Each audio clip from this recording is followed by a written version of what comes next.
bien écoutez, nous revoilà pour quelques minutes à partager. Et j'avais fait une première vidéo sur l'énergie de la guérison. Je vous avais expliqué que cette énergie de guérison, nous l'avons tous en nous, elle ne dépend pas de l'extérieur, qu'il faut apprendre à la mettre en valeur, à la cultiver, que c'est rassurant quelque part de se dire que nous avons cette énergie en nous qui nous permet de revenir vers des états de santé. C'est aussi un petit peu compliqué à admettre lorsque justement on n'arrive pas à revenir à la santé. Ça veut donc dire qu'on ne sait pas guérir de tout, bien évidemment. Mais il n'en demeure pas moins que cette puissance de guérison, nous l'avons malgré tout, tous, en nous. Je vous avais donc expliqué que cette énergie de guérison était double. Elle était constituée pour moi de la sagesse et de la compassion, et nous avions à ce moment-là parlé de la sagesse. Donc aujourd'hui, je vais parler de sa petite sœur, qui est donc la compassion. Eh bien en fait, la compassion, elle part déjà d'un fait très simple, c'est que nous avons tous, absolument tous, envie d'être heureux. Nous sommes dans la même attente et dans la même démarche, et nous sommes tous, mais absolument tous, égaux en cela, c'est-à-dire que nous avons du mal à l'être à cause de nos fameux filtres dont je vous parlais justement dans cette première vidéo sur la sagesse. D'où l'intérêt de la sagesse qui permet de nous faire prendre conscience de ces filtres qui nous appartiennent.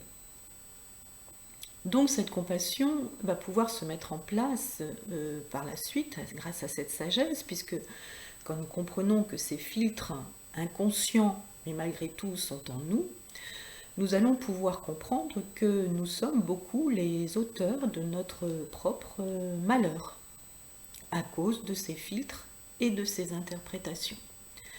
Et bien évidemment, cette compassion se met tout de suite en place parce que quand on veut être heureux et qu'on se fait de la peine et qu'on se fait du mal et qu'on a un petit peu d'estime pour soi, on a de la compassion pour soi puisque nous n'arrivons pas à mettre en place ce que nous désirons.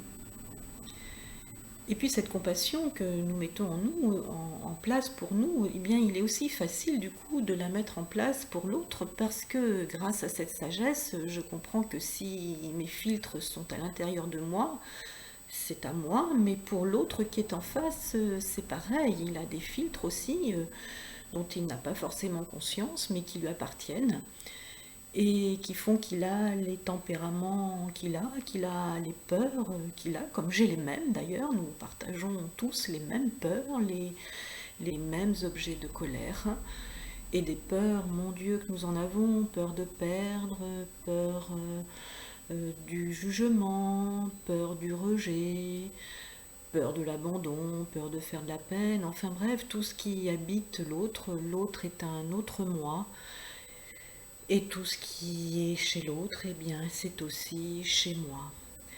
Donc cette compassion, eh bien, elle est beaucoup plus facile à comprendre du coup et à mettre en place parce que si l'autre est comme moi, ma foi, il fait ce qu'il peut.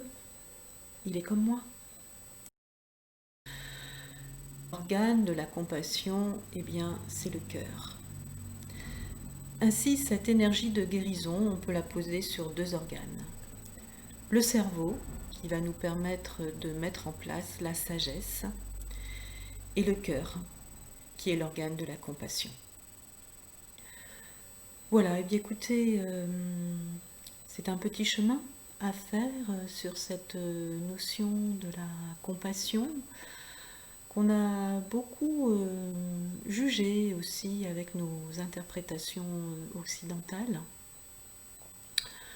Et c'est une très belle énergie. Eh bien, à bientôt. Au revoir.